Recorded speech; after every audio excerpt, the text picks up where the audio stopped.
नमस्कार दोस्तों, कैसे आप सब लोग। स्वागत है आपका हमारे YouTube channel Hindi news India में। चलो दोस्तों, आज हम लेकर आए आपकी बहुत ही बड़ी खबर पेंशन के बारे में।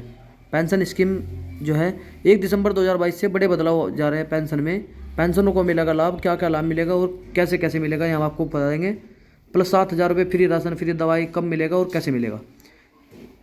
बुढ़ापे में बेहद काम की है EPS 95 स्कीम। जानिए इस नियमित पेंशन योजना के तहत मिलने वाली सुविधाएं। EPFO सब्सक्राइबर की सैलरी का हिस्सा हर महीने EPFO खाते में जमा होता है।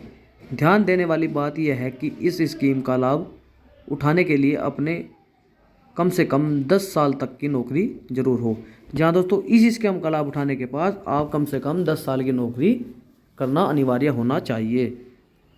हर नौकरी पेशा की एक सैलरी का एक हिस्सा कर्मचारी भविष्य निधि संगठन के खाते में जमा होता है। अगर आप EPFO के खाता धारक हैं तो आपको कर्मचारी भविष्य निधि संगठन की EPS 95 स्कीम 95 स्कीम की जानकारी जरूर होनी चाहिए। ये स्कीम साल 1995 से लागू है और वे सभी कंपनियां इस स्कीम के तहत आती हैं जो कर्मचारी भविष्य निधि संगठन के तहत इस स्कीम के तहत प्राइवेट सेक्टर के कर्मचारियों से इस स्कीम के तहत प्राइवेट सेक्टर के कर्मचारियों को भी हर महीने पेंशन की सुविधा मिलती है। EPF की EPS स्कीम के तहत 1 सितंबर 2014 के बाद सभी पेंशनरों को कम से कम 1,000 रुपये की पेंशन मिलती है। यह पेंशन 58 साल की उम्र के बाद मिलनी शुरू होती है। जहाँ दोस्तों 58 साल की उम्र के बाद यह पेंशन मिलनी आपको शुरू होती है। इस स्कीम का फ़ायदा केवल कर्मचारी भविष्य निधि संगठन के खाताधारकों को ही मिल सकती है। EPF सब्सक्राइबर की सैलरी का एक हिस्सा हर महीने EPF खाते में जमा होता है। ध्यान देने वाली बात यह है कि इस स्कीम का लाभ उठाने के लिए आपने कम से कम 10 साल तक की नौकरी जरूर हो। 58 की उम्र के बाद आपको पेंशन की राशि मिल सकती है। वहीं 50 साल की उम्र के बाद आप अपनी ज़रूरत के अनुसार कम बजाय दर अपनी PF खाते से पैसे निकाल सकते हैं। परिवार को भी मिलता है पेंशन का लाभ।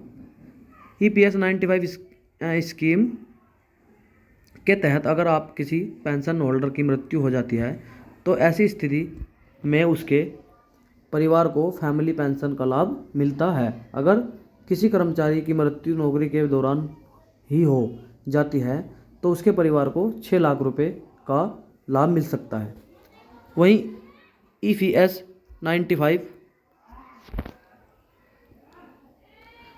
स्कीम के तहत अगर पेंशन होल्डर का कोई परिवार नहीं है तो EPS की स्कीम के तहत नॉमिनी को जीवन भर पेंशन का लाभ मिल सकता है। वहीं अगर आपने 10 साल की नौकरी पूरी नहीं की है तो आप 58 साल के बाद PF खाते से पूरे पैसे निकाल सकते हैं, लेकिन आपको हर महीने पेंशन का लाभ नहीं मिलेगा। सरकार के नियम में किया गया बदलाव। सरकार ने कर्मचारी भविष्य निधि संगठन के नियमों में बदलाव किया है। अब आप रिटायरमेंट से 6 महीना पहले भी कर्मचारी भविष्य निधि संगठन में जमा पूरी राशि निकाल सकते हैं। श्रम मंत्रालय से EPFO से यह सिफारिश की है कि अगर किसी सदस्य की नौकरी 6 महीने से भी कम वक्त बचा हो तो ऐसे में कर्मचारियों को पूरे पैसे निकालने की सुविधा मिलनी चाहिए। जहाँ दोस्तों वीडियो पसंद है तो लाइक करें, शेयर करें, चैनल सब्सक्राइब करें। जय हिंद।